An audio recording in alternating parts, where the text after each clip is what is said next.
ಕಂಟಿನ್ಯೂಯೇಷನ್ಗೆ ಎಲ್ರಿಗೂ ಸ್ವಾಗತ. ಈಗ ನಿನ್ನೆ ನಾನು ನಿಮಗೆ ಚಾಪ್ಟರ್ ಫಸ್ಟ್ ಹೇಗೆ ಕನ್ನಡ ಮೀಡಿಯಮು ಮತ್ತು ಇಂಗ್ಲೀಷ್ ಮೀಡಿಯಮು ನಡುವೆ ಎಷ್ಟು ವ್ಯತ್ಯಾಸ ಇದೆ, ಸೊ ಕನ್ನಡ ಮೀಡಿಯಮಿಂದ ಬಂದಂಥವ್ರು ಯಾವುದೇ ರೀತಿಯಾದಂತಹ ಒಂದು ಇನ್ಫೀರಿಯಾರಿಟಿ ಕಾಂಪ್ಲೆಕ್ಸ್ ಅಥವಾ ನಮಗೇನು ಗೊತ್ತಿಲ್ಲ ಅನ್ನುವಂಥ ಒಂದು ಮನೋಭಾವನೆ ಇಟ್ಕೋಬೇಡಿ. ಯಾಕೆ ಅನ್ನೋದನ್ನ ನಿನ್ನೆ ನಾನು ವಿವರಿಸಿದೆ. ಮತ್ತೆ ಈ ಇಂಗ್ಲಿಷ್ ಮೀಡಿಯಂ ಆಗಲಿ ಅಥವಾ ಕನ್ನಡ ಮೀಡಿಯಂ ಆಗಲಿ ನೀವು ಪಾಠನ ಕೇಳಬೇಕಾದ್ರೆ ಕೇಳ್ತಿದ್ದೀರಾ, ಅದು ಹೊಸದಾಗಿ ಕೇಳೋದ್ರಿಂದ ಅಲ್ಲಿ ಎಲ್ಲ ಹೊಸ ಹೊಸ ಟೆಕ್ನಿಕಲ್ ಟರ್ಮ್ಸ್ ಹೆಸರುಗಳು ಬರೋದ್ರಿಂದ ಅದನ್ನೆಲ್ಲ ಹೇಗೆ ಕಲಿಬೇಕು ಅನ್ನೋದನ್ನು ನಾನು ನಿನ್ನೆ ನಿಮಗೆ ಹೇಳ್ಕೊಟ್ಟಿದ್ದೆ. ಸೊ ನೀವೆಲ್ಲ ಅದನ್ನ ರೂಢಿ ಮಾಡ್ಕೊಂಡಿದ್ದೀರಾ ಅಂತ ಭಾವಿಸ್ತಾ ಈಗ ಪಾಠದ ಮುಂದೆ first PUC biology first chapter, that is the living world. So ಬಯಾಲಜಿಯ ಮೊದಲನೆಯ ಪಾಠ ಲಿವಿಂಗ್ ವರ್ಲ್ಡ್, ಇದನ್ನ ನೋಡೋಣ. ಈಗ ಈ ಪಾಠನ ವಿವರಣೆ ಮಾಡೋದಕ್ಕೆ ಮುಂಚೆ ನಿಮಗೆ ಈ ಟೆಕ್ಸ್ಟ್ ಬುಕ್ ಅಲ್ಲಿ ಯಾವ ರೀತಿ ನಿಮಗೆ ಟಾಪಿಕ್ ನ ಅರೇಂಜ್ ಮಾಡಿರ್ತಾರೆ ಅನ್ನೋದನ್ನ ನಾನು ಹೇಳ್ತೀನಿ. ಮೊದಲನೇದಾಗಿ chapter 1, so the living world, ಇದು ಚಾಪ್ಟರ್ 1. ಇದರಲ್ಲಿ 4 ಮೇನ್ ಟಾಪಿಕ್ಸ್ ಬರುತ್ತೆ. ಸೊ ಮೊದಲನೇ topic what is living. So ಇಲ್ಲಿ ನಂಬರ್ ನಿಮಗೆ ಟೆಕ್ಸ್ಟ್ ಬುಕ್ ಅಲ್ಲಿ ನೀವು ನೋಡಿ, ಅದಕ್ಕೆ ನಂಬರ್ 1.1 ಅಂತ ಕೊಟ್ಟಿರ್ತಾರೆ. ಅಂದ್ರೆ ಮೊದಲನೆಯ ಚಾಪ್ಟರ್ ನ ಮೊದಲನೇ ಟಾಪಿಕ್ ವಾಟ್ ಇಸ್ ಲಿವಿಂಗ್. ಹಾಗೆ ಮೊದಲನೆಯ ಚಾಪ್ಟರ್ ನ ಎರಡನೆಯ topic diversity in the living world. So ಇದು ಎರಡನೇ ಟಾಪಿಕ್, ಅದಕ್ಕೆ 1.2 ಅಂತ ಕೊಟ್ಟಿರ್ತಾರೆ. ಮೂರನೇ topic 1.3, that is taxonomic categories. ನಾಲ್ಕನೇ topic taxonomical aids. So the living world ಅಲ್ಲಿ 4 ಟಾಪಿಕ್ ನಿಮಗೆ ಇರೋದು. ಸೊ ಆ 4 ಟಾಪಿಕ್ ನ ಟೆಕ್ಸ್ಟ್ ಬುಕ್ ಅಲ್ಲಿ 1.1, 1.2, 1.3, 1.4 ಅಂತ ನೇಮಿಂಗ್ ಮಾಡಿದ್ದಾರೆ. ಸೊ ಹಾಗಾಗಿ ನೀವು ಯಾವುದೇ ಸೆಕೆಂಡ್ ಚಾಪ್ಟರ್ ಹೋದ್ರೆ ಅಲ್ಲೂ ಕೂಡ ಸೆಕೆಂಡ್ ಚಾಪ್ಟರ್ ಆದ್ರಿಂದ ಅಲ್ಲಿ ಟಾಪಿಕ್ಸ್ ನ 2.1, 2.2 ಈ ರೀತಿ ಮಾಡ್ಕೊಂಡು ಹೋಗಿರ್ತಾರೆ. ಈ ರೀತಿ ನಂಬರಿಂಗ್ ಕೊಟ್ಟಿರ್ತಾರೆ. So you can identify how many topics are there in a particular chapters by the numbers. Okay, then ಈಗ ಮೂರನೇದಾಗಿ ಟ್ಯಾಕ್ಸಾನಮಿಕ್ ಕ್ಯಾಟಗರೀಸ್, ಇದು 1.3, ಇದು ಮೂರನೇ ಸಬ್ ಟಾಪಿಕ್. ಈ ಸಬ್ ಟಾಪಿಕ್ ಅಲ್ಲಿ ಇನ್ನ ಸಬ್ ಟಾಪಿಕ್ ಗಳು ಬರ್ತವೆ. ಅದನ್ನ 1.3, ಈಗ ಉದಾಹರಣೆಗೆ ಈ ಟ್ಯಾಕ್ಸಾನಮಿಕ್ ಕ್ಯಾಟಗರೀಸ್ ಅಲ್ಲಿ ಒಂದು 5 ಟಾಪಿಕ್ ಇತ್ತು ಅಂತ ಇಟ್ಕೊಳ್ಳೋಣ. ಆಗ ಏನ್ ಮಾಡ್ತಾರೆ, ಮೊದಲನೇ ಸಬ್ ಟಾಪಿಕ್ ಟ್ಯಾಕ್ಸಾನಮಿಕ್ ಕ್ಯಾಟಗರಿನ ಇನ್ನೊಂದು ಟಾಪಿಕ್ ನ 1.3.1 ಅಂತ ಕೊಡ್ತಾರೆ. ಅಂದ್ರೆ ಒಂದನೇ ಚಾಪ್ಟರ್ ನ ಮೂರನೇ ಟಾಪಿಕ್ ನಲ್ಲಿ ಇನ್ನೊಂದು ಸಬ್ ಟಾಪಿಕ್ 1 ಅಂತ, ಅಂದ್ರೆ 1.3.1 ಆ ರೀತಿ ಮಾಡ್ಕೊಂಡು ಹೋಗ್ತಾರೆ. ಸೊ ನೀವು ಆ ನಂಬರ್ ನ ನೋಡ್ಬಿಟ್ಟೆ ಟಾಪಿಕ್, ಸಬ್ ಟಾಪಿಕ್, ಅದ್ರ ಫರ್ದರ್ ಸಬ್ ಟಾಪಿಕ್ಸ್ ನ ಈ ರೀತಿ ಐಡೆಂಟಿಫೈ ಮಾಡ್ಕೋಬಹುದು. So this is very very essential for you to write flow chart. So flow chart ಅಂದ್ರೆ ಏನು? ಆ ಫ್ಲೋ ಚಾರ್ಟ್ ಅನ್ನ ನಾನು ಈ ಪಾಠದ ಕಡೆಯಲ್ಲಿ ನಿಮಗೆ ಬರೆದು ತೋರಿಸ್ತೀನಿ. ಅದು ಏನಕ್ಕೆ ಬೇಕು, ಅದರಿಂದ ಯಾವ ರೀತಿ ಉಪಯೋಗ ಆಗುತ್ತೆ. ಸೊ ಈಗ ಇಲ್ಲಿ ನೀವು ನೋಡ್ತಾ ಇರೋದು ದ ಲಿವಿಂಗ್ ವರ್ಲ್ಡ್ ನಲ್ಲಿ 4 ಟಾಪಿಕ್. ಮೊದಲನೇದು ವಾಟ್ ಇಸ್ ಲಿವಿಂಗ್, ಎರಡನೇದು ಡೈವರ್ಸಿಟಿ ಇನ್ ಲಿವಿಂಗ್ ವರ್ಲ್ಡ್, ಮೂರನೇದು ಟ್ಯಾಕ್ಸಾನಮಿಕ್ ಕ್ಯಾಟಗರೀಸ್, ನಾಲ್ಕನೇದು ಟ್ಯಾಕ್ಸಾನಮಿಕಲ್ ಏಡ್ಸ್. ಈಗ ಮೊದಲನೇ ಟಾಪಿಕ್ ಬರೋಣ. ಇಲ್ಲಿ ವಾಟ್ ಇಸ್ ಲಿವಿಂಗ್ ಅಂತಂದ್ರೆ ಜೀವಿಗಳು ಅಥವಾ ಬದುಕುತ್ತಿರುವ ಪ್ರಾಣಿ ಜೀವಿಗಳು ಅಂದ್ರೆ ಏನು, ಹೇಗೆ ಅದನ್ನ ನಾವು ಡಿಫೈನ್ ಮಾಡಬಹುದು. ಅಂದ್ರೆ ನಾನ್ ಲಿವಿಂಗ್ ಅಂದ್ರೆ ಬದುಕು ಇಲ್ಲದೆ ಇರ್ತಕ್ಕಂಥದ್ದು, ಅಂದ್ರೆ ಜೀವನ ಇಲ್ಲದೆ ಇರ್ತಕ್ಕಂಥ ಪದಾರ್ಥಗಳು ಅಥವಾ ವಸ್ತುಗಳಿಗೂ ಜೀವ ಇರುವಂತಹ ಒಂದು ಆರ್ಗ್ಯಾನಿಸಮ್ಸ್ ನ ಹೇಗೆ ನಾವು ವ್ಯತ್ಯಾಸನ ಬೇರ್ಪಡಿಸಬಹುದು, ಯಾವ ಒಂದು ಗುಣಗಳಿಂದ ನಾವು ಅದನ್ನ ಐಡೆಂಟಿಫೈ ಮಾಡಬಹುದು ಅನ್ನೋದನ್ನ ಈ ಟಾಪಿಕ್ ನಲ್ಲಿ ಡಿಸ್ಕಸ್ ಮಾಡಿ. ಸೊ ಇಲ್ಲಿ ಮುಖ್ಯವಾಗಿ what is the characters exhibited by living organisms ಅನ್ನೋದನ್ನ ನಾವು ನೋಡ್ತೀವಿ. ಸೊ ಎರಡನೇ ಟಾಪಿಕ್ ಬರೋಣ. ಎರಡನೇ topic diversity in the living world. So diversity ಅಂತಂದ್ರೆ ವೈವಿಧ್ಯತೆ, ಅಂದ್ರೆ ತುಂಬಾ ವೈವಿಧ್ಯತೆ ಇರುತ್ತೆ. ಎಲ್ಲಿ?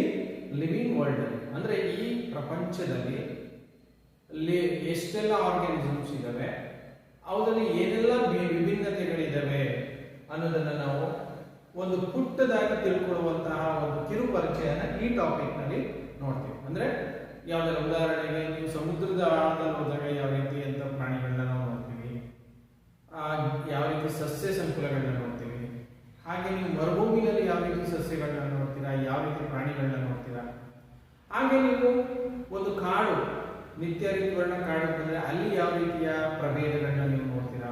ಸೊ ಇದರ ಒಂದು ಸಣ್ಣ ಪರಿಚಯನ ಈ ಟಾಪಿಕ್ ನಲ್ಲಿ ನೀವು ನೋಡ್ತೀರಾ. ಈಗ ಮೂರನೇ ಟಾಪಿಕ್ ಬರೋಣ, ಟ್ಯಾಕ್ಸಾನಮಿಕ್ ಕ್ಯಾಟಗರೀಸ್. ಈಗ ಪ್ರತಿಯೊಂದು ಜೀವಿನೂ ಒಂದೊಂದು ಹೆಸರನ್ನ ಕೊಡ್ತಾರೆ, ಸೈಂಟಿಫಿಕ್ ನೇಮ್ ಅಂತ ಕರಿತೀವಿ, ಅದನ್ನ ಮುಂದೆ ತಿಳ್ಕೊಳ್ತೀರಾ. ಹಾಗೆ ಈ ಹೆಸರು ಕೊಟ್ಟಂತ ಸಂದರ್ಭದಲ್ಲಿ ಅವುಗಳನ್ನ ಕೆಟಗರಿ ಮಾಡ್ತಾ ಹೋಗ್ತೀವಿ.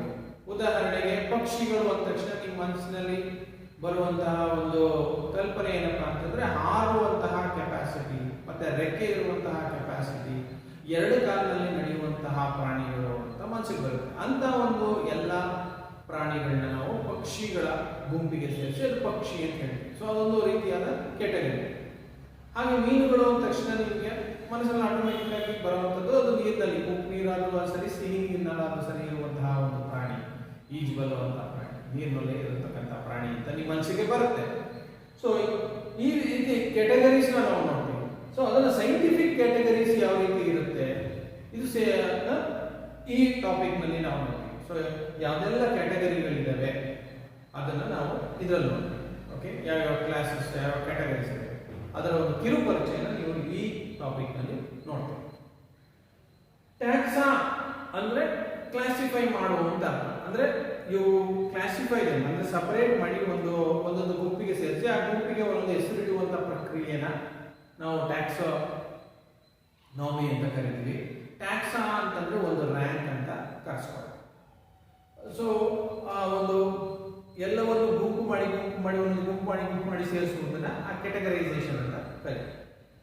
ಈಗ ಟ್ಯಾಕ್ಸಾನಮಿಕಲ್ ಏಡ್ಸ್ ಅಂದ್ರೆ ಏನಾದ್ರು ಒಂದು help, AIDS acquired immuno deficiency syndrome ಅದು ಬೇರೆ, ಅದು ರೋಗದ ಹೆಸರು ಏಡ್ಸ್. ಇದು ಏಡ್ ಅಂದ್ರೆ ಹೆಲ್ಪ್, ಫಸ್ಟ್ ಏಡ್ ಅಂದ್ರೆ ಪ್ರಥಮ ಚಿಕಿತ್ಸೆಗೆ ನಮಗೆ ಬೇಕಾದಂತಹ ಅದು. ಸೊ ಏಡ್ ಅಂದ್ರೆ ಅದರ ಅರ್ಥ ಸಹಾಯ. ಏನಕ್ಕೆ ಸಹಾಯ? ಟ್ಯಾಕ್ಸಾನಮಿಕಲ್ ಏಡ್ಸ್ ಅಂದ್ರೆ ನಾವು ಟ್ಯಾಕ್ಸಾನಮಿ ಅಂತಂದ್ರೆ ಪ್ರಾಣಿ ಮತ್ತೆ ಸಸ್ಯಗಳು, ಈ ಜೀವಿಗಳನ್ನ ನಾವು ಬೇರ್ಪಡಿಸುವಾಗ ಮತ್ತೆ ಅವುಗಳನ್ನ ಒಂದೇ ರೀತಿ ಇರುವಂತಹ ಪ್ರಾಣಿಗಳು ಅಥವಾ ಪಕ್ಷಿಗಳು ಅಥವಾ ಸಸ್ಯಗಳನ್ನ ಒಂದು ಗುಂಪು ಮಾಡ್ತಿರ್ತೀವಿ. ಇದನ್ನ ಮಾಡಲಿಕ್ಕೆ ನಮಗೆ ಸಹಾಯ ಮಾಡುವಂತಹ ಪ್ರಕ್ರಿಯೆಗಳು ಅಥವಾ ವಸ್ತುಗಳು ಅಥವಾ ಜಾಗಗಳು, ಇವುಗಳನ್ನ ಟ್ಯಾಕ್ಸಾನಮಿಕಲ್ ಏಡ್ಸ್ ಅಂತ. ಈಗ ಉದಾಹರಣೆಗೆ ನಾನು ನಿಮಗೆ ಬೇರೆ ಬೇರೆ ತರದ ಪ್ರಾಣಿಗಳನ್ನ ನಿಮ್ಮ ಹೆಸರು ಹೇಳ್ತೀನಿ. ಉದಾಹರಣೆಗೆ ಹುಲಿ, ಸಿಂಹ, ಆನೆ, ಓಕೆ, ಹಾವು, ಜಿಂಕೆ, ಈ ರೀತಿ ಪ್ರಾಣಿಗಳನ್ನ ನಿಮ್ಗೆಲ್ಲ ಹೇಳ್ಬಿಡ್ತೀನಿ, ಅವುಗಳ ಫೋಟೋನ ತೋರಿಸ್ತೀನಿ. ಬಟ್ ಆದ್ರೆ ನಿಜವಾಗ್ಲೂ ನೋಡ್ಬೇಕು ಅಂತಂದ್ರೆ ನೀವು ಕಾಡಿಗೆ ಹೋಗಿ ನೋಡ್ಲಿಕ್ಕೆ ಕಷ್ಟ ಆಗುತ್ತೆ. ಅದೇ ಝೂಗೆ ಹೋದ್ರೆ ಒಂದೇ ದಿನದಲ್ಲಿ ಅಥವಾ ಒಂದು 2 3 ಗಂಟೆ ಒಳಗಡೆ ನೀವು ಎಲ್ಲವನ್ನು ನೋಡ್ಬೋದು. ಸೊ ಇದು ನಿಮಗೆ ಟ್ಯಾಕ್ಸಾನಮಿನ ಕಲೀಲಿಕ್ಕೆ ಸಹಾಯ ಮಾಡಿಕೊಡ್ತಾ ಇದೆ ಯಾವುದು ಝೂ. ಹಾಗಾಗಿ ಅದು one of the taxonomical aid. So ಈ ರೀತಿಯ ಹಲವಾರು ಏಡ್ಸ್ಗಳು ಬರ್ತವೆ. ಉದಾಹರಣೆಗೆ ಬೊಟಾನಿಕಲ್ ಗಾರ್ಡನ್ಸ್ ಇರ್ಬೋದು, ಮ್ಯೂಸಿಯಂಗಳಿರ್ಬೋದು. ಸೊ ಇವೆಲ್ಲ ನಮಗೆ ಟ್ಯಾಕ್ಸಾನಮಿಗೆ ಹೆಲ್ಪ್ ಮಾಡುವಂತಹ ಒಂದು ವಸ್ತುಗಳು ಅಥವಾ ಜಾಗಗಳು. ಸೊ ಇವುಗಳೆಲ್ಲ ಏನಿದೆ ಅದನ್ನ ನಮಗೆ ಟ್ಯಾಕ್ಸಾನಮಿ ಹೆಲ್ಪ್ ಮಾಡುವಂತಹ ಸಾಧನಗಳು. ಆ ಸಾಧನಗಳನ್ನ ನಾವು ಈ ಟಾಪಿಕ್ ನಲ್ಲಿ ನೋಡ್ತೀವಿ, that is taxonomical aids. So students, let us see the first topic in detail. So ಮೊದಲನೇ ಟಾಪಿಕ್ ನ ಡೀಟೇಲ್ ಆಗಿ ನೋಡೋಣ. So what is living? So what is living ಅಂದ್ರೆ ಅಥವಾ ಕ್ಯಾರೆಕ್ಟರ್ಸ್ ಆಫ್ ಲಿವಿಂಗ್ ಆರ್ಗ್ಯಾನಿಸಮ್ ಅಂದ್ರೆ ಒಂದು ಆರ್ಗ್ಯಾನಿಸಮ್ ಬದುಕಿದೆ ಅಂತ ಕರಿಬೇಕಾದ್ರೆ ಯಾವ ಯಾವ ಗುಣಗಳನ್ನು ನಾವು ನೋಡಬಹುದು. So this differentiates the characters which differentiates between living and non living are called characters of living organisms. ಅಂದ್ರೆ ಬದುಕಿದವೆ ಅಂತ ಹೇಳಲಿಕ್ಕೆ ಕೆಲವು ಗುಣಲಕ್ಷಣಗಳನ್ನ ನಾವು ಕಾಣ್ತೀವಿ. ಆ ಗುಣಲಕ್ಷಣಗಳು ಯಾವ ಯಾವ ನೋಡೋಣ. ಮೊದಲನೇದಾಗಿ ಆರ್ಗ್ಯಾನಿಸಮ್ಸ್ ಗ್ರೋ. ಸೊ ಜೀವಿಗಳು ಬೆಳವಣಿಗೆಯನ್ನು ತೋರಿಸ್ತವೆ. ಸೊ ಬೆಳವಣಿಗೆ ಯಾವ ರೀತಿ? ಸೊ ಡೆಫಿನಿಷನ್ ನೋಡೋಣ. So increase in mass and number of individuals is the character of growth. So increase in mass, mass ಅಂತಂದ್ರೆ ತೂಕ, ಜೊತೆಗೆ ನಂಬರ್ ಅಂದ್ರೆ ಒಂದಿರೋದು 2 ಆಗುತ್ತೆ, 2 ಇರೋದು 4 ಆಗುತ್ತೆ, 4 ಇರೋದು 5 ಆಗುತ್ತೆ. ಸೊ ಈ ಎರಡನ್ನೂ ಕೂಡ ನಾವು ಗ್ರೋತ್ ಅಂತ ಕರಿತೀವಿ. So that is called as growth. ಉದಾಹರಣೆಗೆ ಯೂನಿಸೆಲ್ಯುಲರ್ ಆರ್ಗ್ಯಾನಿಸಮ್ಸ್ ತಗೋಣ. ಈಗ ಉದಾಹರಣೆಗೆ ಅಮೀಬಾ. ಸೊ ಅದರಲ್ಲಿ ನೀವು ಗ್ರೋತ್ ಅಂತಂದ್ರೆ ಒಂದಿರೋದು 2 ಆಗುತ್ತೆ, 2 ಇರೋದು 3 ಆಗುತ್ತೆ. ಸೊ ಸೆಲ್ ಡಿವಿಷನ್ ಅನ್ನು ನಾವು ಗ್ರೋತ್ ಅಂತ ಕನ್ಸಿಡರ್ ಮಾಡ್ತೀವಿ. So in unicellular organisms you can see growth by cell division, whether it can be small unicellular algae, chlorella, etc. ಅವು ಕೂಡ ಒಂದಿರೋದು 2 ಆಗುತ್ತೆ, 2 ಇರೋದು 3 ಆಗುತ್ತೆ. So the keep on dividing. So the division ಅಂದ್ರೆ ವಿಭಾಗ, ಡಿವಿಷನ್ ಅಂದ್ರೆ ಡಿವೈಡ್ ಆಗೋದು, ಬೇರೆ ಒಂದಿರೋದು 2 ಆಗುತ್ತೆ, ಅದನ್ನು ನಾವು ಡಿವಿಷನ್ ಅಂತ ಕರಿತೀವಿ. ಸೊ ಈ ಸೆಲ್ ಡಿವಿಷನ್ ಆಗಿ ಒಂದಿರೋದು 2 ಆಗುತ್ತೆ, 2 ಇರೋದು 4 ಆಗುತ್ತೆ. ಸೊ ಈ ರೀತಿ ನಂಬರ್ಸ್ ಇನ್ಕ್ರೀಸ್ ಆಗ್ತಾ ಹೋಗುತ್ತೆ. ಸೊ ಅದನ್ನ ನಾವು ಗ್ರೋತ್ ಅಂತ ಕನ್ಸಿಡರ್ ಮಾಡ್ತೀವಿ ಎಲ್ಲಿ ಯೂನಿಸೆಲ್ಯುಲರ್ ಆರ್ಗ್ಯಾನಿಸಮ್ಸ್ ಅಲ್ಲಿ. ಆದ್ರೆ ಅನಿಮಲ್ಸ್ ಮತ್ತೆ ಪ್ಲಾಂಟ್ಸ್ ಬಂದ್ರೆ ಅಲ್ಲಿ ಗ್ರೋತ್ ನ ಯಾವ ರೀತಿ ನೋಡ್ತೀವಿ ಅಂದ್ರೆ increase in body mass. So ಒಂದು ಪರ್ಟಿಕ್ಯುಲರ್ ಪ್ಲಾಂಟ್ ಅನ್ನ ತಗೊಂಡ್ರೆ ನಾವೇನ್ ಮಾಡ್ತೀವಿ, ದಿನದಿಂದ ದಿನಕ್ಕೆ ಅದ್ರ ಮಾಸ್ ಅಂದ್ರೆ ತೂಕ ಜಾಸ್ತಿ ಆಗ್ತದೆ. ಈ ತೂಕ ಜಾಸ್ತಿ ಆಗೋದು ಉದ್ದ ಬೆಳವಣಿಗೆಯಿಂದನೂ ಹೌದು, ಜೊತೆಗೆ ಅದು ಬ್ರಾಂಚಸ್ ಡೆವಲಪ್ ಆಗುತ್ತೆ, ಗಾತ್ರದಲ್ಲಿ ದಪ್ಪ ಆಗುತ್ತೆ. ಸೊ ಇದೆಲ್ಲ ಒಟ್ಟಾರೆ ಅದರ ತೂಕನೇ ಹೆಚ್ಚು ಮಾಡುತ್ತೆ, ಮಾಸ್ನ ಹೆಚ್ಚು ಮಾಡುತ್ತೆ. ಹಾಗೆ ಅನಿಮಲ್ಸ್ ಬಂದ್ರು ಅಷ್ಟೇ. ಸೊ ಇವತ್ತು ನೋಡಿದಂತ ಒಂದು ನಾಯಿ ಮರಿ ಇನ್ನೊಂದು ತಿಂಗಳು ಬಿಟ್ಟು ನೋಡ್ಕೊಂಡ್ರೆ ನಿಮ್ಗೆ ಅದು ಅಷ್ಟೇ ಎತ್ತರ, ಅಷ್ಟೇ ದಪ್ಪ ಇರೋದಿಲ್ಲ, ಜಾಸ್ತಿ ಆಗಿರುತ್ತೆ. ಸ್ವಲ್ಪ ಎತ್ತರ ಆಗಿರುತ್ತೆ, ಸ್ವಲ್ಪ ತೂಕದಲ್ಲಿ ಜಾಸ್ತಿ ತೂಕ ತುಂಬಿಕೊಂಡಿರುತ್ತೆ. ಸೊ ಇದನ್ನ ನಾವು ಗ್ರೋತ್ ಅಂತ ಕರಿತೀವಿ ಎಲ್ಲಿ plants and animals. So in plants and animals it is increase in the mass of an individual. So this is the character, important character of an organism. But this is not a differentiating character between living and non-living. ಯಾಕೆಂದ್ರೆ growth ನ ನೀವು non living organisms ಅಲ್ಲೂ ನೋಡಬಹುದು. ಹೇಗೆ? ಈಗ ನಾನು increase in the size and mass ಅಂತ ಹೇಳಿದೆ. ಈಗ ಮೌಂಟೇನ್ಸ್, ವಾಲ್ಕ್ಯಾನಿಕ್ ಮೌಂಟೇನ್ಸ್, ಜ್ವಾಲಾಮುಖಿ ಸಿಡಿಯುವಂತಹ ಒಂದು ಪರ್ವತಗಳಲ್ಲಿ ಜ್ವಾಲಾಮುಖಿ ಸಿಡಿದಂತ ಸಂದರ್ಭದಲ್ಲಿ ಹೋದ ವರ್ಷ ಏನಿದೆ ಪರ್ವತ ಅದು ನೆಕ್ಸ್ಟ್ ವರ್ಷ ಜ್ವಾಲಾಮುಖಿ ಸಿಡಿದು ಮತ್ತೆ ಉಕ್ಕಿ ಹರಿದಾಗ ಇನ್ನೂ ದೊಡ್ಡದಾಗಿರುತ್ತೆ, ಇನ್ನೂ ಎತ್ತರವಾಗಿ ಬೆಳೆದಿರುತ್ತೆ. ಅದನ್ನ ನಾವು ಲಿವಿಂಗ್ ಅಂತ ಕನ್ಸಿಡರ್ ಮಾಡೋಕ್ಕಾಗಲ್ಲ. ಹಾಗೆ ಮರಳುಗಾಡಿನಲ್ಲಿ ಆ ಸ್ಯಾಂಡ್ ಡ್ಯೂನ್ಸ್ ಅಥವಾ ಸ್ಯಾಂಡ್ ಮೌಂಟ್ಸ್ ಅಂತ ಹೇಳ್ತೀವಿ, ಮರಳು ಗುಡ್ಡೆ, ಅದು ಇದಕ್ಕಿದ್ದಂಗೆ ಆ ಗಾಳಿ ಬೀಸುತ್ತಾ ಹೋದಂಗೆಲ್ಲ ದೊಡ್ಡದಾಗ್ತಾ ಹೋಗುತ್ತೆ, ಅದು ಬೆಳವಣಿಗೆನ ಕಾಣುತ್ತೆ. ಹಾಗಾದ್ರೆ ಅದನ್ನ ನಾವು ಲಿವಿಂಗ್ ಅಂತ ಕರೆಯಕ್ಕಾಗಲ್ಲ. ಸೊ ಅದೊಂದು ನಾನು ನೆನಪಿಟ್ಕೊಂಡು. So in organisms we see growth, so but that is not a differentiating character between living and non living. ಈಗ ಎರಡನೇ character reproduction, that is reproduction. ಮೊದಲನೇ ಕ್ಯಾರೆಕ್ಟರ್ ಗ್ರೋತ್, ಎರಡನೇ ಗುಣ ಒಂದು ಜೀವಿ ಅಥವಾ ಒಂದು ಆರ್ಗ್ಯಾನಿಸಮ್ ಅಂತ ಕರಿಬೇಕಾದ್ರೆ ಅದು ಈ ಕ್ಯಾರೆಕ್ಟರ್ಸ್ನೆಲ್ಲ ತೋರಿಸ್ಬೇಕು. ಮೊದಲನೇದಾಗಿ ಗ್ರೋತ್, ಎರಡನೇದು ರೀಪ್ರೊಡಕ್ಷನ್. ಸೊ ರೀಪ್ರೊಡಕ್ಷನ್ ಅಂದ್ರೆ ಏನು? Production of progeny which are similar to parents is called reproduction. So ಏನಿದು ನೋಡೋಣ. ಪ್ರೋಜನಿ ಅಂದ್ರೆ ಸಂತಾನ. ಅಲ್ಲೇ ನೀವು ಈ ಪಾಯಿಂಟ್ಸ್ ನೆಲ್ಲ ಬರ್ಕೋಬೇಕು, ಜೊತೆಗೆ ಆ ಮೀನಿಂಗ್ಗಳನ್ನ ಅಲ್ಲಲ್ಲೇ ಬರ್ಕೊಳ್ಬೇಕು. ಸಂತಾನ, ಆಮೇಲೆ ಆ ಸ್ಪೆಲ್ಲಿಂಗ್ಸ್ ಮೊದಲನೇ ಬಾರಿಗೆ ಈ ಟೆಕ್ನಿಕಲ್ ಟರ್ಮ್ ನೀವು ಕೇಳ್ತಾ ಇದ್ದಂತ ಪಕ್ಷದಲ್ಲಿ ಅದನ್ನ ಡಿಫಿಕಲ್ಟ್ ಲಿಸ್ಟ್ ಮಾಡ್ಕೊಳ್ಳಿ ಅಂತ ಹೇಳಿದೆ, ಡಿಫಿಕಲ್ಟ್ ವರ್ಡ್ಸ್. ಸೊ ಲಿಸ್ಟ್ ಮಾಡ್ಕೊಂಡು ಅದನ್ನ ನಾನು ಹೇಳಿದ ರೀತಿಯಲ್ಲಿ ಪ್ರಾಕ್ಟೀಸ್ ಮಾಡ್ಕೊಳ್ಳಿ. ಸೊ ಈ ಪಾಯಿಂಟ್ಸ್ ಎಲ್ಲ ಬರ್ಕೋಬೇಕು. ಏನು ಬೋರ್ಡ್ ಮೇಲೆ ನಾನು ಬರೀತಾ ಇದ್ದೀನಿ, ಪಾಯಿಂಟ್ಸ್ ಎಲ್ಲ ಬರ್ಕೋಬೇಕು. ಸೊ ರೀಪ್ರೊಡಕ್ಷನ್ ಡೆಫಿನಿಷನ್ ಏನು ಹೇಳುತ್ತೆ ಅಂದ್ರೆ production of progeny which are similar to parents. Similar ಅಂದ್ರೆ ಸೇಮ್ ಅಂತ, ಪೇರೆಂಟ್ಸ್ ಅಂದ್ರೆ ತಮ್ಮ ತಂದೆ ತಾಯಿಗಳು. ಆ ತಂದೆ ತಾಯಿಗಳ ತರನೇ ಇರ್ತಕ್ಕಂತಹ ಜೀವಿಗಳನ್ನ ಉತ್ಪತ್ತಿ ಮಾಡೋದನ್ನೇ ನಾವು ರೀಪ್ರೊಡಕ್ಷನ್ ಅಂತ ಕರಿತೀವಿ. ಈಗ ರೀಪ್ರೊಡಕ್ಷನ್ ಅಲ್ಲಿ 3 ತರ ವೆರೈಟೀಸ್ ನಾವು ನೋಡ್ತೀವಿ. ಅಲ್ಲಿ ನೋಡಿ ಸರ್, ಲಾಸ್ಟ್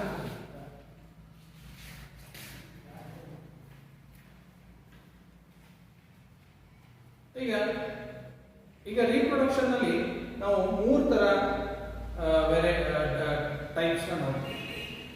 ಸೆಕ್ಷುವಲ್ ರೀಪ್ರೊಡಕ್ಷನ್ ನೋಡ್ತೀವಿ, ರೀಜನರೇಷನ್ ನೋಡ್ತೀವಿ, ಅದು ಕೂಡ ಒಂದು ತರದ ರೀಪ್ರೊಡಕ್ಷನ್. ಸೆಕ್ಷುವಲ್ ರೀಪ್ರೊಡಕ್ಷನ್ ನೋಡ್ತೀವಿ, ಅದು ಕೂಡ ಒಂದು ತರದ ರೀಪ್ರೊಡಕ್ಷನ್. ಸೊ ರೀಪ್ರೊಡಕ್ಷನ್ ಈ ಯಾವ್ದಾದ್ರು 3 ತರದ ವಿಧಾನದಲ್ಲಿ ನಡೆಯುತ್ತೆ. ಈಗ ಸೆಕ್ಷುವಲ್ ರೀಪ್ರೊಡಕ್ಷನ್ ಅನ್ನು ನಾವು ಫಂಗಸ್ ಅಥವಾ ಶಿಲೀಂಧ್ರಗಳಲ್ಲಿ ನೋಡ್ತೀವಿ. ಅವೇನ್ ಮಾಡ್ತವೆ, ಸ್ಪೋರ್ಸ್ ನ ಉತ್ಪತ್ತಿ ಮಾಡ್ತವೆ.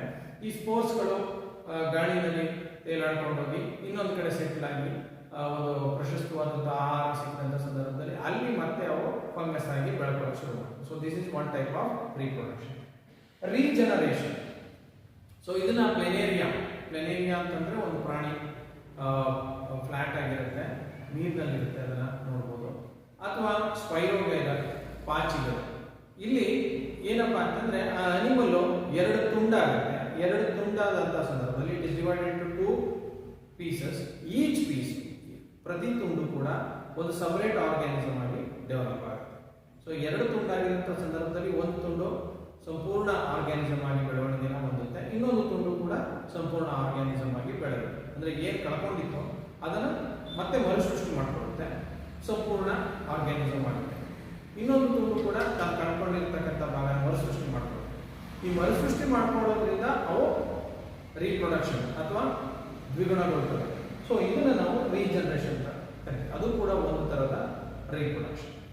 ಸೆಕ್ಷುವಲ್ ರೀಪ್ರೊಡಕ್ಷನ್ ಸಾಮಾನ್ಯವಾಗಿ ಎಲ್ಲ ಬಹುಸಂಖ್ಯಾತ most of the organisms they reproduce by this method, that is sexual reproduction. Sexual reproduction ಅಲ್ಲಿ ಏನಪ್ಪಾ ಅಂತಂದ್ರೆ ಅಲ್ಲಿ 2 ತರದ ಗೇಮೆಟ್ಸ್ ಉತ್ಪತ್ತಿ ಆಗುತ್ತೆ, ಮೇಲ್ ಗ್ಯಾಮೆಟ್ ಮತ್ತೆ ಫೀಮೇಲ್ ಗ್ಯಾಮೆಟ್. ಈ ಎರಡೂ ಗೇಮೆಟ್ಗಳು ಅಂದ್ರೆ ವೀರ್ಯಾಣು ಮತ್ತೆ ಅಂಡಾಣು. ವೀರ್ಯಾಣು ಅಂತಂದ್ರೆ ಮೇಲ್ ಗ್ಯಾಮೆಟ್, ಅಂಡಾಣು ಅಂತಂದ್ರೆ ಎಗ್. ಈ ಎರಡೂ ಗೇಮೆಟ್ಗಳು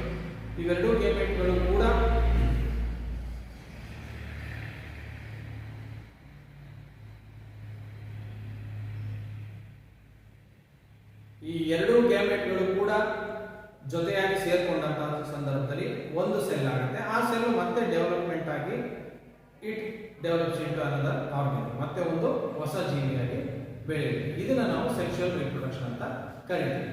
ಸೊ ಹಾಗಾಗಿ ರೀಪ್ರೊಡಕ್ಷನ್ ಈಸ್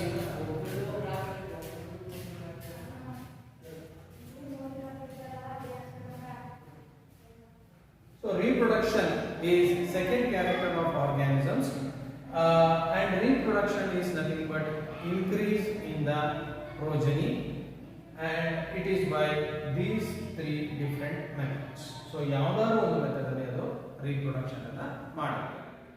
ಲಿವಿಂಗ್ ಆರ್ಗ್ಯಾನಿಸಮ್ಸ್ ನ ಮೂರನೆಯ ಗುಣ ಅಥವಾ ಮೂರನೆಯ ಕ್ಯಾರೆಕ್ಟರ್ ಮೆಟಬಾಲಿಸಮ್ ನೋಡೋಣ. ಸೊ ಮೆಟಬಾಲಿಸಮ್ ಅಂತಂದ್ರೆ ಯಾವುದೇ ಒಂದು ಜೀವಿಯ ಒಳಗಡೆ ಸಾಕಷ್ಟು ಹಲವಾರು ತರದ ರಾಸಾಯನಿಕ ಕ್ರಿಯೆಗಳು ನಡೀತಾ ಇರ್ತವೆ. ಅಂದ್ರೆ various types of chemical reactions will be occurring inside the organism. So ಈ ಎಲ್ಲ ರಿಯಾಕ್ಷನ್ಸ್ ನ ಟೋಟಲ್ ಆಗಿ ನಾವು ಒಂದೇ ಹೆಸರಿನಲ್ಲಿ ಕರೆಯೋದಾದ್ರೆ ಅದನ್ನ ಮೆಟಬಾಲಿಸಮ್ ಅಂತ ಕರೀತೀವಿ. Metabolism means the definition tells the sum, ಎಲ್ಲ ಒಟ್ಟಾರೆ, the sum total of all chemical reactions occurring in our body is called metabolism. So metabolism is another important character of a living organisms. ಇದನ್ನ ನೀವು ಬೇರೆ ಎಲ್ಲೋ ನೋಡ್ಲಿಕ್ಕೆ ಆಗಲ್ಲ. ಈಗ metabolic reactions, ಉದಾಹರಣೆಗೆ glucose, it is burn to produce water, carbon dioxide and energy. That is one type of reaction occurring in our living organism. ಅಂದ್ರೆ glucose ವಿಭಜನೆ ಆಗುತ್ತೆ, ಇಂಗಾಲದ ಡೈಆಕ್ಸೈಡ್ ಆಗುತ್ತೆ, ನೀರು ಮಾಲಿಕ್ಯೂಲ್ ಬರುತ್ತೆ, ಜೊತೆಗೆ ಎನರ್ಜಿ ಬರುತ್ತೆ. ಎನರ್ಜಿ ಅಂದ್ರೆ ಶಕ್ತಿನೂ ಬರುತ್ತೆ. ಸೊ ಇದು ಕೂಡ ಒಂದು ರಿಯಾಕ್ಷನ್. ಈ ರೀತಿ ಹಲವಾರು ರಿಯಾಕ್ಷನ್ಸ್ ಗಳು ನಡೀತಾರೆ. ಅಂದ್ರೆ ಸಣ್ಣ ಸಣ್ಣ ಮಾಲಿಕ್ಯೂಲ್ಸ್ ದೊಡ್ಡ ದೊಡ್ಡ ಮಾಲಿಕ್ಯೂಲ್ಸ್ ಆಗಿ ಸೇರ್ಕೊಂಡು ಉತ್ಪತ್ತಿ ಆಗ್ತಾ ಇರ್ತವೆ. ಹಾಗೆ ದೊಡ್ಡ ಮಾಲಿಕ್ಯೂಲ್ಸ್ ಸಣ್ಣ ಮಾಲಿಕ್ಯೂಲ್ ಆಗಿ ವಿಭಜನೆಗೊಳ್ತಾ ಇರುತ್ತೆ. ಸೊ ಈ ಎಲ್ಲ ತರದ ರಿಯಾಕ್ಷನ್ಸ್ ಬಾಡಿ ಒಳಗಡೆ ನಡೀತಾ ಇರುತ್ತೆ. ಆ ಎಲ್ಲ ಒಟ್ಟಾರೆ ಎಷ್ಟೆಲ್ಲ ರಿಯಾಕ್ಷನ್ಸ್, ಸಾವಿರಾರು ರಿಯಾಕ್ಷನ್ಸ್ ಒಂದು ಆರ್ಗ್ಯಾನಿಸಮ್ ದೇಹದ ಒಳಗಡೆ ನಡೀತಾ ಇರುತ್ತೆ. ಇದನ್ನ ನಾವು ಒಂದೇ ವರ್ಡ್ ಅಲ್ಲಿ ಹೇಳೋದಾದ್ರೆ ಮೆಟಬಾಲಿಸಮ್ ಅಂತ ಕರೀತೀವಿ. ಹೀಗೆ ಜೀವಿಗಳಲ್ಲಿ ನಡೆಯತಕ್ಕಂತಹ ಕೆಮಿಕಲ್ ರಿಯಾಕ್ಷನ್ಸ್ ಕೂಡ ನಾವು ಹೊರಗಡೆ ನೋಡಬಹುದು. ಅದನ್ನ ನಾವು ಲಿವಿಂಗ್ ರಿಯಾಕ್ಷನ್ಸ್ ಅಂತ ಕರೀತೀವಿ. ಸೊ ಲಿವಿಂಗ್ ರಿಯಾಕ್ಷನ್ಸ್ ಅಂದ್ರೆ the metabolic reactions seen in vitro condition. In vitro ಅಂತಂದ್ರೆ ಕೋಶದ ಹೊರಗಡೆ ನಡೆಯುವಂತಹ ಕ್ರಿಯೆಗಳನ್ನ ನಾವು ಕೋಶದ ಹೊರಗಡೆ ಅಂದ್ರೆ ಯಾವುದೇ ಒಂದು ಜೀವಿಯ ಹೊರಗಡೆ ನಡೆಯುವಂತಹ ಪ್ರಕ್ರಿಯೆಗಳನ್ನ ಇನ್ ವಿಟ್ರೋ ಅಂತ ಕರೀತೀವಿ. ಹಾಗೆ ಜೀವಿ ಒಳಗಡೆ ನಡೆಯೋದಕ್ಕೆ ಇನ್ ವೈವೋ ಅಂತ ಕರೀತೀವಿ. ಸೊ ಒಳಗಡೆ ನಡೆಯೋದನ್ನ ಇನ್ ವೈವೋ, ಹೊರಗಡೆ ನಡೆಯೋದನ್ನ ಇನ್ ವಿಟ್ರೋ. ಸೊ ಯಾವುದೇ ಒಂದು ಮೆಟಬಾಲಿಕ್ ರಿಯಾಕ್ಷನ್ ಅದು ಜೀವಿಯ ಹೊರಗಡೆ ನಡೆದರೆ ಅದನ್ನ ಲಿವಿಂಗ್ ರಿಯಾಕ್ಷನ್ ಅಂತ ಕರೀತೀವಿ. ನಾಲ್ಕನೇ ಇಂಪಾರ್ಟೆಂಟ್ ಕ್ಯಾರೆಕ್ಟರು ಕಾನ್ಶಿಯಸ್ನೆಸ್. ಯಾವುದೇ ಒಂದು ಆರ್ಗ್ಯಾನಿಸಮ್ ಅಂತ ತಗೊಂಡ್ರೆ, if you take any organism, so it exhibits consciousness. Consciousness ಅಂದ್ರೆ ಏನು ಅಂದ್ರೆ ಆ ಒಂದು ಜೀವಿಗೆ ತನ್ನ ಸುತ್ತಮುತ್ತಲಿನ ವಾತಾವರಣದಲ್ಲಿ ಬರುವಂತಹ ಪ್ರಚೋದನೆಗೆ ಪ್ರತಿಕ್ರಿಯೆ ನೀಡುವಂತಹ ಒಂದು ಶಕ್ತಿ ಅಥವಾ ಗುಣ ಇರುತ್ತೆ. ಅದನ್ನು ನಾವು we call it as consciousness. ಉದಾಹರಣೆ, textbook definition tells that ability of living organisms to sense their surroundings and to respond to the stimulus such as physical, chemical and biological is called as consciousness. Andre they can sense their surroundings and respond to such senses, such stimulus. That stimulus ಅಂದ್ರೆ ಪ್ರಚೋದನೆ, ಅದು physical ಆಗಿರ್ಬೋದು ಅಥವಾ chemical ಆಗಿರ್ಬೋದು ಅಥವಾ biological. Physical ಅಂದ್ರೆ ಏನು? Physical ಅಂದ್ರೆ ಉದಾಹರಣೆಗೆ ಯಾವುದೋ ಒಂದು ಬೇರೆ ಆರ್ಗ್ಯಾನಿಸಮ್ ಹತ್ರ ಬರ್ತಾ ಇದೆ ಅಂದ್ರೆ ಈ ಆರ್ಗ್ಯಾನಿಸಮ್ ಮೂವ್ ಆಗುತ್ತೆ. ಸೊ ಇದನ್ನ ಫಿಸಿಕಲ್ ಅಂತ ಹೇಳ್ತೀವಿ. ಕೆಮಿಕಲ್ ಅಂತಂದ್ರೆ ಈಗ ಉದಾಹರಣೆಗೆ ನೀರಿನಲ್ಲಿ, ಕೆಲವು ನೀರಿನಲ್ಲಿ ಅಸಿಡಿಟಿ ಜಾಸ್ತಿ ಇದ್ರೆ ಅಂತ ಒಂದು ನೀರಿನಲ್ಲಿ organisms ಬೆಳೆಯೋದಿಲ್ಲ. therefore they can sense the chemical nature of their environment. Biological ಅಂತಂದ್ರೆ ಈಗ ನೀವು ಕೆಲವು ಅನಿಮಲ್ಸ್ಗಳನ್ನ ನೋಡಿರ್ಬೋದು, ಅವು ಒಂದು ಸಮಯದಲ್ಲಿ ಮಾತ್ರ ಸಂತಾನಾಭಿವೃದ್ಧಿನ ನಡೆಸ್ತವೆ. ಆ ಟೈಮಲ್ಲಿ ಮಾತ್ರ ಸಂತಾನ ಕ್ರಿಯೆಗೆ ಪಾಲ್ಗೊಳ್ತವೆ. ಬಾಕಿ ಅಂತ ವೇಳೆಗಳಲ್ಲಿ ಅವು ಸಂತಾನ ಅಭಿವೃದ್ಧಿನ ಮಾಡೋದಿಲ್ಲ. ಸೊ ಇದು ಬಯಾಲಜಿಕಲ್ ಅಂದ್ರೆ ದೇಹದ ಒಳಗಡೆ ಬರತಕ್ಕಂತಹ ಒಂದು ಸ್ಟಿಮ್ಯುಲಸ್, ಅದಕ್ಕೆ ಪ್ರತಿಕ್ರಿಯೆಯನ್ನು ತೋರಿಸ್ತವೆ, ಅಂದ್ರೆ ಅದಕ್ಕೆ ಪೂರಕವಾಗಿ ವರ್ತಿಸ್ತವೆ. So the stimulus can be physical, chemical and biological. ಈ ಸ್ಟಿಮ್ಯುಲಸ್ಗೆ ರೆಸ್ಪಾನ್ಸ್ ನ ತೋರಿಸುವಂತಹ ಗುಣ ಆರ್ಗ್ಯಾನಿಸಮ್ಸ್ ಅಲ್ಲಿ ಇರುತ್ತೆ. ಅದನ್ನ ನಾವು ಕಾನ್ಶಿಯಸ್ನೆಸ್ ಅಂತ ಕರೀತೀವಿ. ಉದಾಹರಣೆಗೆ ಈಗ ಒಂದು ಇರುವೆನ ತಗೊಂಡು ಹೋಗ್ಬಿಟ್ಟು ನೀವು ಬಿಸಿಲಲ್ಲಿ ಬಿಟ್ಟರೆ ಅದು ಬಿಸಿಲಲ್ಲಿ ಇರಲ್ಲ, ನೆರಳನ್ನು ಹುಡ್ಕೊಂಡು ಹೋಗುತ್ತೆ. So therefore it can sense the physical, the light intensity of it can sense it and it can easily search and move towards the shady place. This is the response it is showing. So it can sense the bright light, ಅಂದ್ರೆ ತುಂಬಾ ಸೂರ್ಯನ ಕಿರಣಗಳನ್ನ sense ಮಾಡ್ಕೊಳುತ್ತೆ. ಅದಕ್ಕೆ ಪ್ರತಿಕ್ರಿಯೆ ಏನು, ಒಂದು ನೆರಳಿಗೆ ಹುಡುಕೊಂಡೋಗಿ ತಾನೇ ಒಂದು ಈ ಬಿಸಿಲಿರೋ ಜಾಗದಿಂದ ಮೂವ್ ಆಗುತ್ತೆ. It moves and settles in to a shady place. That is the response. So ಬನ್ನಿ, ಈ ಮೊದಲನೇ ಟಾಪಿಕ್ ವಾಟ್ ಇಸ್ ಲಿವಿಂಗ್ ನಲ್ಲಿ ನೀವು 4 ಸಬ್ ಟಾಪಿಕ್ಗಳನ್ನ ಕಲ್ತ್ಕೊಂಡ್ರಿ. ಸೊ ಲಿವಿಂಗ್ ಅಂತಂದ್ರೆ ಒಂದು ಜೀವಿ ಬದುಕಿದೆ ಅಂತ ಕರೀಲಿಕ್ಕೆ ನಾವು ಈ 4 ಮುಖ್ಯ ಗುಣಗಳನ್ನ ನಾವು ನೋಡಲೇಬೇಕಾಗುತ್ತೆ. That is growth. They have to show growth in terms of both the numbers as well as in mass. ಅಂದ್ರೆ ತೂಕನ ಅದೇ ಒಂದು ಜೀವಿನ ತಗೊಂಡ್ರೆ ಅದರ ತೂಕನು ಹೆಚ್ಚುತ್ತಾ ಇರಬೇಕು, ಹಾಗೆ ಅದರ ಸಂಖ್ಯೆನೂ ಕೂಡ ಬೆಳೀತಾ ಇರಬೇಕು. ಈ ಎರಡನ್ನು ತೋರಿಸುವಂತಹ ಒಂದು ಗುಣನ ನಾವು ಗ್ರೋತ್ ಅಂತ ಕರಿತೀವಿ. ಇದನ್ನ ನಾವು ಜೀವಿಗಳಲ್ಲಿ ಮಾತ್ರ ನೋಡೋದು, ಬೇರೆದರಲ್ಲೂ ನೋಡ್ತೀವಿ. ಸೊ ಹಾಗಾಗಿ ಈ ಗುಣ ಇಟ್ ಈಸ್ ನಾಟ್ ಡಿಫರೆನ್ಶಿಯೇಟ್. ಎರಡನೇದು ರೀಪ್ರೊಡಕ್ಷನ್ ಅಂದ್ರೆ ಸಂತಾನಾಭಿವೃದ್ಧಿ. That means they produce progeny of their own kind. So that is called as reproduction. It is seen only in living organisms. ಮೂರನೇದು ಮೆಟಬಾಲಿಸಮ್. ಅಂದ್ರೆ ಈ ಲಿವಿಂಗ್ ಆರ್ಗ್ಯಾನಿಸಮ್ಸ್ ಒಳಗಡೆ ಎಷ್ಟೊಂದು ತರದ ವಿಭಿನ್ನ ತರದ ಕೆಮಿಕಲ್ ರಿಯಾಕ್ಷನ್ಸ್ಗಳು ನಡೀತಾ ಇರ್ತವೆ. ಈ ಎಲ್ಲ ರಿಯಾಕ್ಷನ್ಸ್ ನ ಒಟ್ಟಾರೆಯಾಗಿ ನಾವು ಮೆಟಬಾಲಿಸಮ್ ಅಂತ ಕರಿತೀವಿ. ಅದನ್ನು ಕೂಡ ನಾವು ಜೀವಿಗಳಲ್ಲಿ ಮಾತ್ರ ನೋಡೋಣ.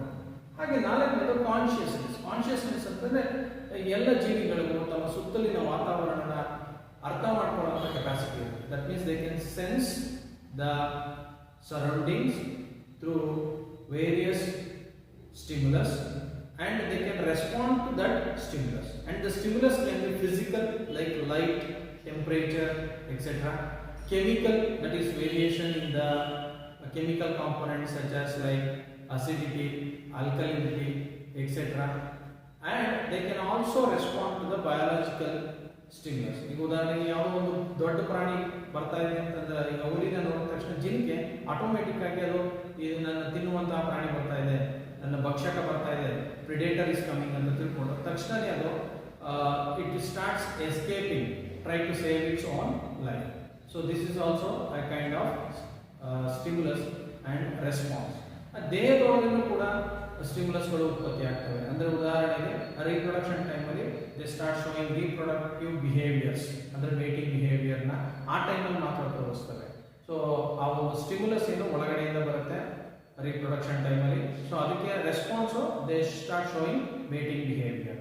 So these are all the different characters of organisms. So this completes the first topic, what is living. So ಇದರಲ್ಲಿ ಬರತಕ್ಕಂತಹ ಡಿಫರೆಂಟ್ ಏನು ಟೆಕ್ನಿಕಲ್ ಟರ್ಮ್ಸ್ ಏನಿದೆ ಅದನ್ನು ನೀವು ಲಿಸ್ಟ್ ಔಟ್ ಮಾಡಿಕೊಂಡು ಕಲ್ತ್ಕೊಳ್ಳಿ.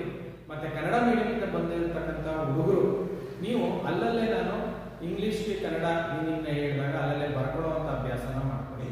ಬಟ್ ಟೆಕ್ಸ್ಟ್ ಬುಕ್ನ ಈ ಟಾಪಿಕ್ ಮುಗಿದ ನಂತರ ಟೆಕ್ಸ್ಟ್ ಬುಕ್ನ ಒಂದು ಸಲ ಓದಿ, ಅಲ್ಲಿ ಇನ್ಯಾವುದಾದ್ರು ಹೊಸ ಟಾಪಿಕ್ಕು ಅಥವಾ ಹೊಸ ಒಂದು ವರ್ಡನ್ನು ನೀವು ನೋಡಿದಂಥ ಸಂದರ್ಭದಲ್ಲಿ ನಿಮ್ಮ ಶಿಕ್ಷಕರು, ನಿಮ್ಮ ಲೆಕ್ಚರರ್ಸ್ನ ಕಾಂಟ್ಯಾಕ್ಟ್ ಮಾಡಿ ಅಥವಾ ನನ್ನನ್ನು ಕಾಂಟ್ಯಾಕ್ಟ್ ಮಾಡಿ ಕಮೆಂಟ್ ಬಾಕ್ಸಲ್ಲಿ ಅದರ ಮೀನಿಂಗ್ನ ನಾನು ನಿಮಗೆ ತಿಳಿಸ್ಕೊಡ್ತೀನಿ.